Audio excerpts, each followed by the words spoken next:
Hello everyone, my name is Mrs Mavish Gill और आप सब देख रहे हैं मेरा चैनल एमएस लर्निंग अकेडमी। मेरे इस चैनल में आप सबका बहुत बहुत बहुत वेलकम। वीडियो को देखने से पहले मेरे इस चैनल को सब्सक्राइब लाजमी करें और वीडियो को लाइक करें और बेल आइकन को भी प्रेस करें ताकि हर नई वीडियो की अपडेट और नोटिफिकेशन आपको मिलते रहें। तो स्टूडेंट्स, चलते हैं आज की वीडियो की तरफ। सो स्टूडेंट्स, आज की इस वीडियो में हम एक्सरसाइज 1.1 सॉल्व करने जा रहे हैं। Exercise number 1.1। इस एक्सरसाइज में हम क्वेश्चन नंबर 1, 2, क्वेश्चन नंबर 3 को सॉल्व करने जा रहे हैं। ये जो वीडियो है ये 2 पार्ट से में रिलेटेड होगी, इस वजह से क्योंकि ये एक्सरसाइज काफ़ी लेंथी है और मैं आपको एक एक क्वेश्चन सॉल्व करके दिखा रही हूँ। सो इसको मैंने 2 पार्ट्स में डिवाइड कर दिया है। फर्स्ट पार्ट में हम फर्स्ट 3% सॉल्व करेंगे और सेकेंड पार्ट में 4 to 6। ठीक है, इस एक्सरसाइज को समझने के लिए बेटा अगर आप लोगों ने लेक्चर 1 नहीं लिया तो उसको लाजमी आपने क्लियर करना है। उस लेक्चर पर लिंक जो है वो मैं आपको डिस्क्रिप्शन बॉक्स में दे दूँगी। इस लेक्चर में हमने क्या क्या देखा था वो मैं आपको बता देती हूँ। उसमें हमने देखा था कि what is meant by set, कि सेट क्या होता है, व्हाट इज अ सेट।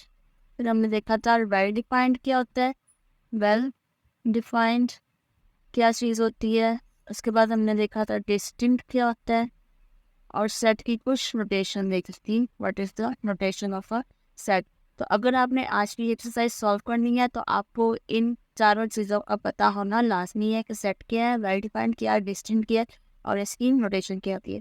तो चलते हैं आज के फर्स्ट क्वेश्चन की तरफ। क्वेश्चन नंबर 1 है। Question number 1 is which of the following statement is a set और not. Which of the following statement is a set or not। So बेटा पहली बात, ये हर क्वेश्चन सॉल्व करने से पहले आपको बता दूंगा है कि मैथ्स का अगर आपने कोई भी क्वेश्चन, चाहे वो आपका मैट्रिक्स लेवल का क्वेश्चन है, प्राइमरी लेवल का क्वेश्चन है, मिडिल लेवल का क्वेश्चन है और हायर स्टैंडर्ड कोई भी क्वेश्चन है, तो उसको सॉल्व करने के लिए सबसे पहले आपने स्टेटमेंट को अच्छे से रीड करना है कि आपसे क्या क्या चीज़ डिमांड की गई है। विच of the following statement means आपको कुछ स्टेटमेंट्स गिवन है, इज अ सेट और नोट, कि वो आपसे पूछेगी वो स्टेटमेंट सेट है या नहीं है। तो सेट बताने के लिए आपको सबसे पहले सेट की डेफिनेशन का पता होना चाहिए कि सेट होता क्या है। ठीक है, अगर आपको सेट का पता है कि सेट क्या होता है तो आप स्टेटमेंट्स के बारे में बता सकेंगे कि वो सेट है या नहीं है। फॉर एग्जाम्पल, जो हमारे पास पहला क्वेश्चन है that is the 5 provinces of Pakistan। The 5 provinces of Pakistan. सबसे पहले तो स्टेटमेंट को लाजमी गौर से पढ़ें। क्या स्टेटमेंट है? The 5 provinces of Pakistan. अब आपके माइंड में सबसे पहले आना चाहिए आंसर कि पाकिस्तान के 5 provinces क्या है। तो आपको पता है पंजाब, सिंध, NWFP, पंजाब, इसके बाद Sindh, then NWFP, Balochistan,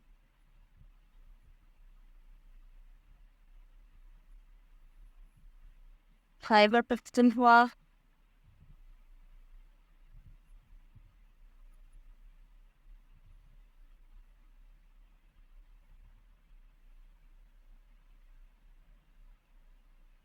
and तो गिलगित बाल्टिस्तान इसमें एक्टिव हो गए, गिलगित बाल्टिस्तान। ये और बुक है तो इसमें ये 5 प्रोविंसेस बताए, बाल्टिस्तान। ठीक है, ये प्रोविंसेस आ गए पाकिस्तान के। अब आप रिकॉल करें सेट की डेफिनेशन। सेट की क्या डेफिनेशन थी? सेट की डेफिनेशन थी कि इसका हर एलिमेंट, जिसके अंदर हर एलिमेंट है वो क्या होना चाहिए? डिस्टिंक्ट। और दूसरी बात क्या है? Well defined. तो अब आपने इन 2 शर्तों को देखना है। अगर तो ये शर्तें इस स्टेटमेंट में पाई जाती हैं तो वो सेट होगा, अगर ये शर्तें स्टेटमेंट में नहीं है तो वो सेट नहीं होगा। तो देखिए, इसका हर एलिमेंट, आप यहाँ देख सकते हैं, इसका हर एलिमेंट पंजाब, सिंध, NWFP, बलूचिस्तान, खैबर पख्तूनख्वा और गिलगित बाल्टिस्तान, कोई भी ऐसा एलिमेंट नहीं है जो दूसरे एलिमेंट के बराबर हो या सिमिलर हो। तो हर एलिमेंट जो है वो दूसरे एलिमेंट से डिस्टिंक्ट है, मतलब डिफरेंट है। पहले इसकी शर्त होगी कंप्लीट। अब इसकी दूसरी क्या शर्त है कि वो क्या होना चाहिए, वेल डिफाइंड। वेल डिफाइंड तो ये है क्योंकि ये क्या है, प्रोविंसेस ऑफ पाकिस्तान, और पाकिस्तान की प्रोविंसेस क्या है, वेल डिफाइंड है। हमें पता है कि ये क्या है, वेल डिफाइंड। तो इसकी दोनों शर्तें कंप्लीट हो गई। So it is a set. We can write over here it is a set, कि ये सेट है। अब इन्होंने यहाँ से हमें रीज़न नहीं पूछा कि वो सेट क्यों नहीं, अगर है तो है, नहीं है तो क्यों नहीं है, रीज़न नहीं इन्होंने पूछा। तो हम जस्ट ये राइट करेंगे it is a set. Now coming towards it second question, second part की तरफ चलते हैं। That is the difficult questions of test, the difficult question of test. अब इसकी भी आप सबसे पहले शॉर्ट देखें। डिफिकल्ट क्वेश्चंस होते हैं वो कभी भी एक टेस्ट में क्वेश्चन जो है वो सिमिलर हो ही नहीं देता, ठीक है। पहली इसकी शर्त है कि ये डिस्टिंक्ट होते हैं क्वेश्चन, इसके सारे क्या होंगे, डिस्टिंक्ट होंगे। और दूसरी शर्त डिफिकल्ट क्वेश्चन हैं, ठीक है, वेल डिफाइंड। अब इसमें जो शर्त वेल डिफाइंड की है वो भी आ जाएगी कि हर क्वेश्चन जो है वो वेल डिफाइंड होगा। डिफाइंड होगा तो आप इसको आपको समझ आएगी ना वो क्वेश्चन क्या है। तो ये भी क्या है, ये सेट है। आप इसका भी आंसर राइट करेंगे, इट इज आ सेट, ठीक है। उसके बाद नेक्स्ट क्वेश्चन आ रहा है, question number 3, that is the geometrical instruments, the geometrical instruments. Geometrical instruments बेटा आप लोगों ने देखे होंगे। ज्योमेट्रिकल इंस्ट्रूमेंट, ज्योमेट्री जो आपको होती है मैथ्स में जो आप यूज करते हो, जिसमें कंपास होता है, प्रोटेक्टर होता है, स्केल्स होते हैं। तो उसमें आपने देखा होगा हर जो इंस्ट्रूमेंट है वो पहले वाले इंस्ट्रूमेंट से डिफरेंट होता है। कोई भी ऐसा इंस्ट्रूमेंट नहीं होता ज्योमेट्री में जो कि सेम हो। और तीसरी बात ये वेरीफाइंड तो है, ऐसे बता दिए कि कौन से हैं ज्योमेट्रिकल इंस्ट्रूमेंट है। तो it is also a set, it is a set, ये सेट होगा। देन है number 4, fourth part is the naughty voice, naughty voice और हीट। अब इसमें देखें, इसमें confusion naughty voice how it means the शरारती बच्चे। तो शरारतें जो होती हैं वो बच्चों की एक जैसी भी होती हैं और डिफरेंट भी हो सकती हैं। इसमें सिमिलरिटी पाई जा रही है, तो ये सेट नहीं होगा। क्यों सेट नहीं होगा, क्योंकि इसमें डिस्टिंक्ट वाली जो डेफिनेशन है या जो हमारी शर्त है या कंडीशन है वो कंप्लीट नहीं हो रही। It is not a set. और सेट क्यों नहीं है, एज द एलिमेंट्स, सेट के अंदर एलिमेंट्स होते हैं ना, तो वो एलिमेंट्स जो हैं वो डिस्टिंक्ट नहीं है, as the elements are not distinct, elements distinct नहीं है। इन्होंने हमसे ये शर्त, इन्होंने हमसे रीज़न नहीं पूछी कि आप बताएं कि सच क्यों नहीं है, लेकिन फिर भी हमने रीज़न राइट कर दिया कि क्योंकि उसके एलिमेंट्स जो है वो डिस्टिंक्ट नहीं है, ठीक है। नेक्स्ट है question number 5, the capital letters of English alphabet, the capital letters of English alphabet, ठीक है। अब ये सबको पता है कि जो लेटर्स हैं कैपिटल हो या स्मॉल हो वो क्या है, सारे डिस्टिंक्ट हैं और वेल डिफाइंड तो ये है क्योंकि ये लेटर्स ऑफ इंग्लिश अल्फाबेट्स हैं। तो ये भी क्या होगा, सेट होगा। इट इज अ सेट, ये सेट होगा। क्यों सेट है, क्योंकि इसका हर एलिमेंट दूसरे एलिमेंट से डिस्टिंक्ट है। 6th क्वेश्चन है, the players of Pakistan cricket team, the players of Pakistan cricket team. इसमें भी अब आपने दोनों कंडीशन सीखनी है सर की इसमें हो रही है कंप्लीट या नहीं। First condition is distinct her player जो है वो दूसरे प्लेयर से क्या होता है, डिस्टेंट होता है। ये तो सबको पता है कि हर इंसान जो है वो दूसरे इंसान से डिफरेंट है। और दूसरी बात है कि ये क्या है, क्रिकेट टीम है, क्रिस प्लेयर्स है, तो ये क्या होगा, इसमें इसकी कंडीशन वेरी डिफाइंड वाली भी कंप्लीट हो गई है। So it is also a set, it is a set. Seventh part is the sharp voice of a school. The sharp voice of a school. इसमें भी देखिए शार्प, शार्प और naughty, ये एक ही चीज आ रही है। नोटी जो दिखाया जा रहा था ना, नोटी का बताया था, नोटी मीन्स शरारती, और शार्प, शार्प का मतलब होता है तेज। तो तेजी भी जो बच्चों में है वो सिमिलरिटी के तौर पे आ सकती है। ये हो सकता है कि 2 बॉयज और 3 बॉयज हैं वो शार्प हो, तो एक ही स्कूल के अंदर, तो ये भी सिमिलरिटी में आता है। So it is also not a set, it is not a set. और रीजन आपको पता है, as the elements are not distinct. Then question number 8 है, the natural numbers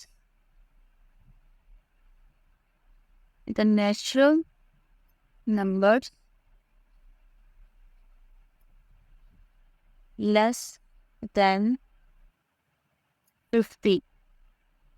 अब नंबर्स आपको पता है नेचुरल नंबर्स कौन से नंबर होते हैं, इसका मैंने फर्स्ट लेक्चर में भी आपको बताया था थोड़ा सा कि नेचुरल नंबर्स कौन नंबर होते हैं, तो 1 से स्टार्ट हो। तो 1 से स्टार्ट करते हुए 50 से लेस मीन्स 49 तक आप जाओ, तो कोई भी नंबर प्रीवियस नंबर से क्या है, सिमिलर नहीं होता। हर नंबर से वो डिफरेंट होता है, डिस्टिंक्ट होता है। और दूसरी इसकी प्रॉपर्टी या इसकी कंडीशन जो है वेल डिफाइंड वाली, वो भी इसके अंदर पूरी हो रही है कि ये क्या है, वेल डिफाइंड है। So it is also a set, ये भी क्या होगा, सेट होगा, इट इज अ सेट। ठीक है बच्चों, यहाँ तक अगर आपको कोई भी कंफ्यूजन है तो आप कमेंट्स बॉक्स में भी क्वेश्चन करके पूछ सकते हैं। अब मैं क्वेश्चन नंबर 9 पर जा रही हूँ। क्वेश्चन नंबर 9 है, the whole numbers less than 9, the whole numbers less than 9।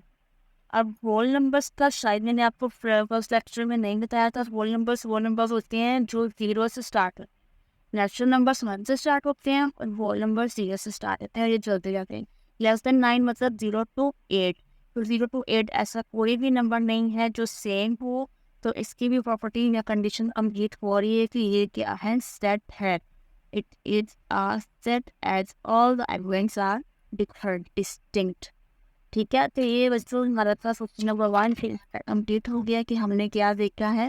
एक क्वेश्चन बताया, पूछा गया था विच of the following statement is a set और नॉट, कि सेट है या नहीं है। तो आपने सिर्फ इसमें ये बताना था कि वो सेट है या नहीं। तो इसकी ये कंडीशन जो है हमने देखा कि वो डिस्टिंक्ट या वेल डिफाइंड है या नहीं, इससे फिर हमें पता चला कि वो सेट है या नहीं। अब हम चलते हैं क्वेश्चन नंबर 2 की तरफ।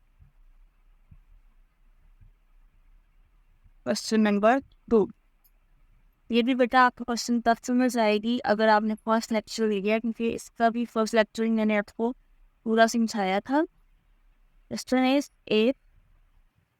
ए इक्वल्स टू ए, कोई भी सेट है जिसके अंदर एलिमेंट्स हैं ए, ई, आई, ओ, ये इसके अंदर एलिमेंट्स हैं। और सेकंड सेट है बी जिसके एलिमेंट्स हैं A, B, C. Dotted lines का मतलब है कि ये चलती जा रही है अपनी जी, मतलब ऑल द स्मॉल alphabets का letter। Then question है, which of the following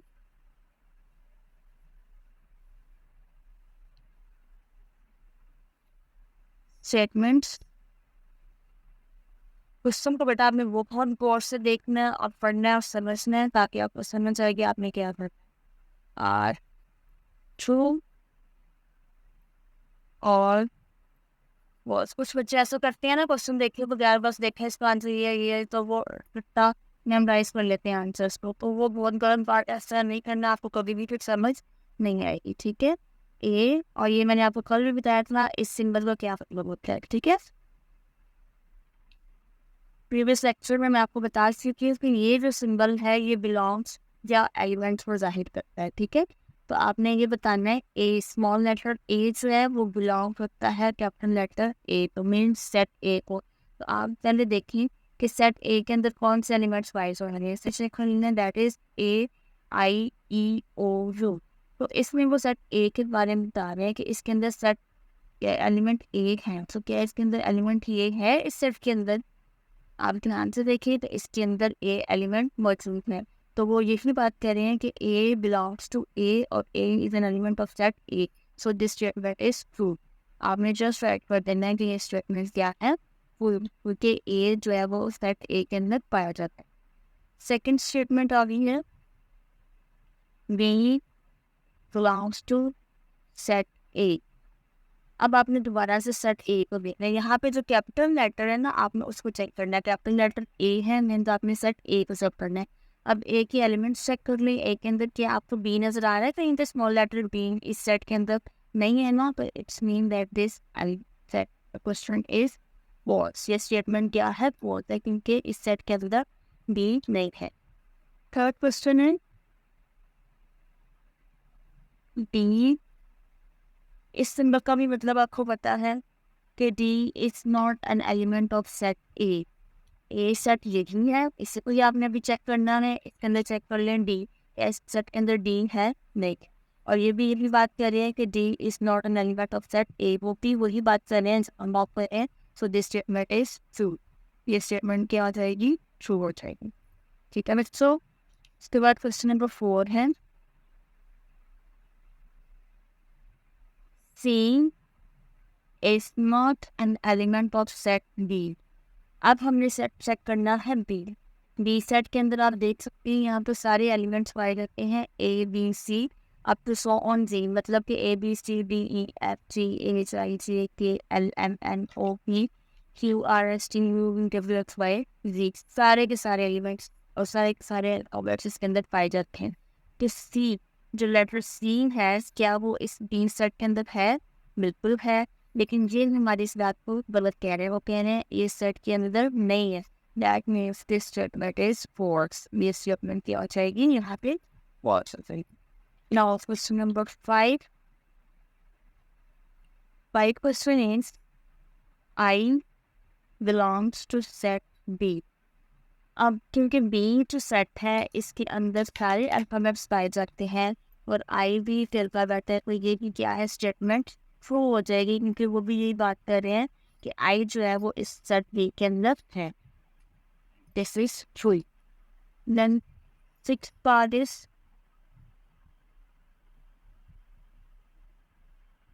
I belongs to set ए।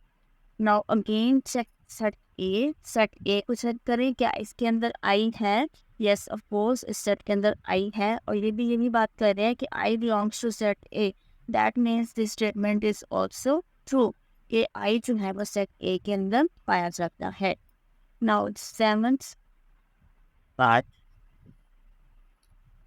यहाँ पर हम इसको सेपरेट कर लेते हैं ताकि आपको कंफ्यूजन हो जाए। अब 7th पार्ट आ रहा है F belongs to set A।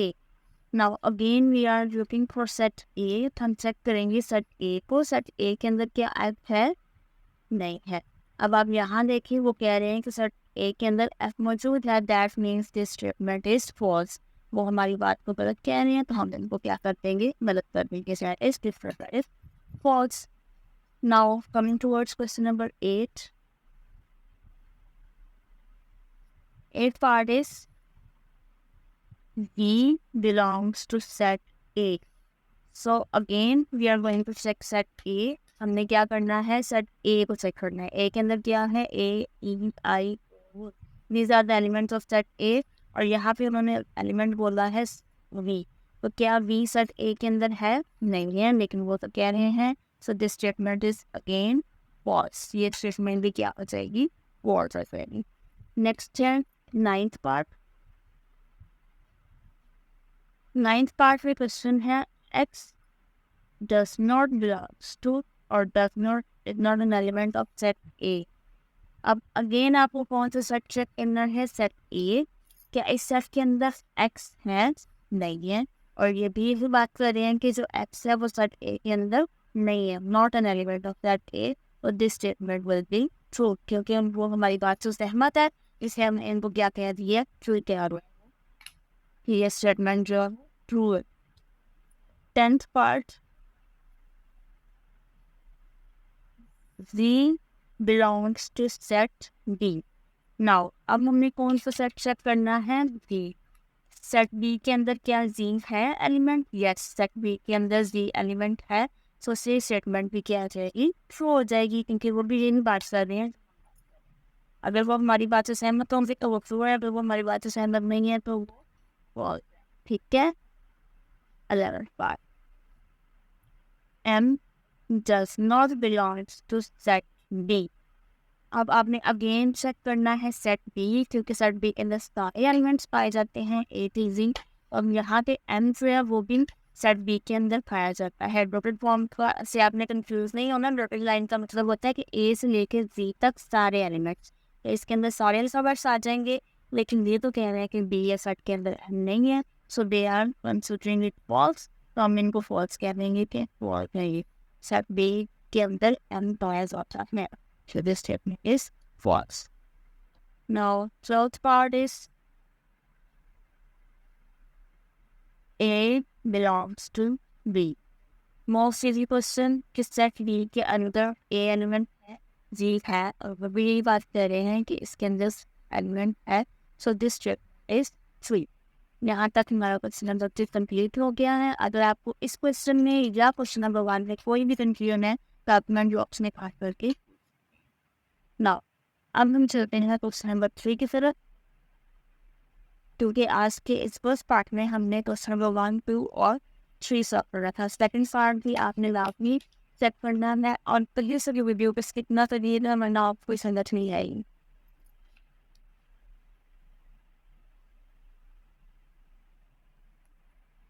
Next है fill in the blanks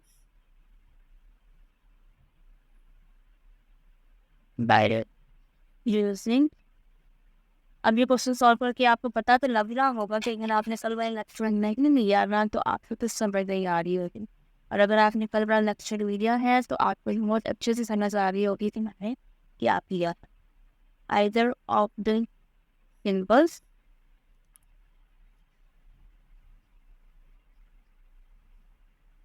belongs to or element and not a element. ये सिंबल हमने कल बहुत डिटेल से देखे थे कि इन दो सिंबल्स को क्या मतलब होता है, एलिमेंट या फिर एलिमेंट नहीं है। सो फर्स्ट पार्ट की तरफ से होते हैं। Starting from first part, here is written 1 blank and the set is 2 and 3। आपने अब इस ब्लैंक के अंदर राइट करना है इन दोनों सिंबल्स में से एक सिंबल, मीन्स एलिमेंट ऑफ और नॉट एन एलिमेंट ऑफ। सबसे पहले तो आप देखिए 1, क्या 1 जो है वो इस सेट के अंदर है? ऑब्वियसली 1 इस सेट के अंदर नहीं है, मीन्स नो। तो नो के लिए हम कौन सा साइन यूज करेंगे, this one, not an element of. तो इसके अंदर ये साइन आ जाएगा, not an element of that fruit tree. Second part है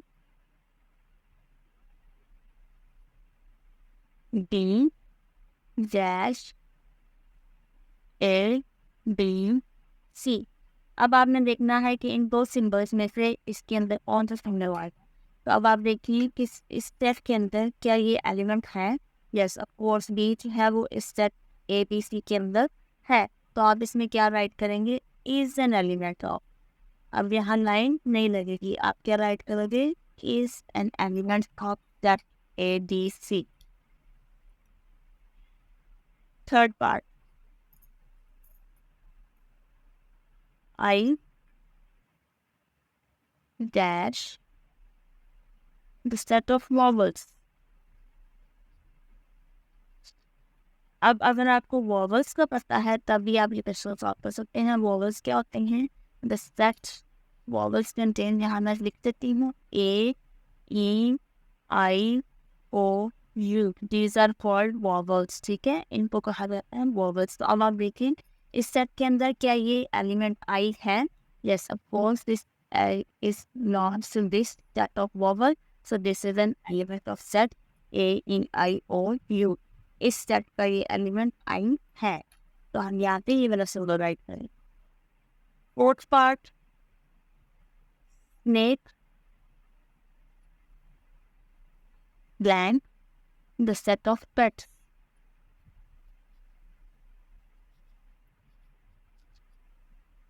अब पेट्स कौन से एनिमल्स होते हैं? पेट एनिमल्स वो एनिमल्स होते हैं जो कि आप घर में पाल सकते हैं.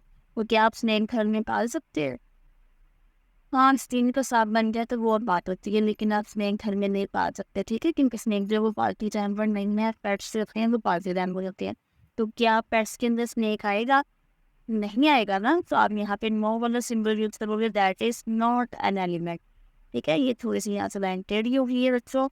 तो यहाँ से आप ये करेंगे not an element of this set pets. ठीक है, next step, sixth part. This part is 15 blank, the set of rounding numbers. The set of rounding numbers. ठीक है, अब काउंटिंग नंबर सबको पता है कौन से नंबर है, 1 2 3 4 1 चलते रहते हैं, तो उसमें भी 10 भी एक काउंटिंग नंबर है. तो यहाँ पे भी आप क्या राइट करोगे? बिलोंग्स टू या element of set of counting numbers. यहाँ से थोड़ी सी मैं स्पीडली इसलिए बात कर रही हूँ क्योंकि मुझे पता है आपको यहाँ तक बहुत अच्छी समझ आ गई है. ये क्वेश्चन आप चाह रही होंगे कि हम खुद सॉल्व करें, तो इसलिए थोड़ा सा यहाँ से ना मैंने स्पीड. ठीक है बच्चों, 0, the set of all numbers, blank, the set of whole numbers. ठीक है, अब मैंने आपको थोड़ी देर पहले ही बताया था होल नंबर्स कौन से नंबर होते हैं जो कि 0 से स्टार्ट. सो ये भी यहाँ पे वो कह रहे हैं कि जो 0 है इस होल नंबर्स का क्या है? एलिमेंट है. तो ये भी क्या होगा? एलिमेंट आएगा, नॉट वाला सिंबल इसमें नहीं. ठीक है, सेवंथ पार्ट है wall keeper. Wall keeper blank, the set of cricket set of cricket team. तो क्रिकेट टीम में बॉल कीपर होता है? क्रिकेट टीम में बॉल कीपर नहीं होता, तो इसलिए इसमें भी क्या आएगा? नॉट वाला सिंबल यूज होगा, not the set of cricket team. ठीक है, अब इसमें कुछ क्वेश्चन मैं स्किप कर रही हूँ. I am coming towards last question, that is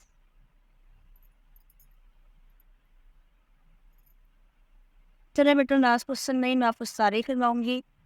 8th part तक. ठीक है, 2-3 रह गई. बेल blank, the set of small letters of English alphabets. बेटा आपने आपकी आसानी इसी में है कि आप पहले चेक करो कि सेट क्या बन. ठीक है, यहाँ पे देखिए सेट बन रहा है स्मॉल लेटर्स. स्मॉल लेटर्स में कौन कौन से लेटर्स आएंगे? A B C D up to on Z, ये स्मॉल लेटर बनते हैं. और यहाँ पे देखिए ये जो B लेटर है ये कैपिटल है. तो क्या ये इस सेट के अंदर आएगा? बिल्कुल भी नहीं आएगा. तो हम इसमें भी क्या राइट करेंगे? Not an element of this set. 9th part, notebook. Notebook then the set of articles called set. अब इसमें भी आप पहले सेट चेक कर लें कि सेट क्या. आर्टिकल्स मीन्स चीज़ें. ठीक है, स्कूल बैग के अंदर कौन कौन सी चीज़ें पाई जाती हैं? तो क्या नोटबुक स्कूल बैग के अंदर आती है? बिल्कुल आती है. तो इसमें भी हम क्या राइट करेंगे? Is an element of this school bag. Last part है line share. the set of jungle animals. इसमें भी पहले चेक कर लें कि सेट क्या बात है. सेट में आ रहे हैं जंगल एनिमल्स. क्या लायन जो है वो जंगल एनिमल्स में पाया जाता है? बिल्कुल पाया जाता है. तो ये भी क्या होगा? सेट वो का element. Sorry, I have written not an element. ये रॉन्ग है. आपने क्या राइट करना है? Element of plus of jungle animals. तो बेटा ये हमारे 3 क्वेश्चन थे तो आपने आपको सॉल्व करवाए हैं. अगर आपको इन तीनों क्वेश्चन में किसी में भी कोई भी कंफ्यूजन हो तो आप कमेंट बॉक्स में लाजमी राइट कीजिएगा. Thanks for watching. Like, comment and subscribe my channel. मिलते हैं नेक्स्ट लेक्चर में.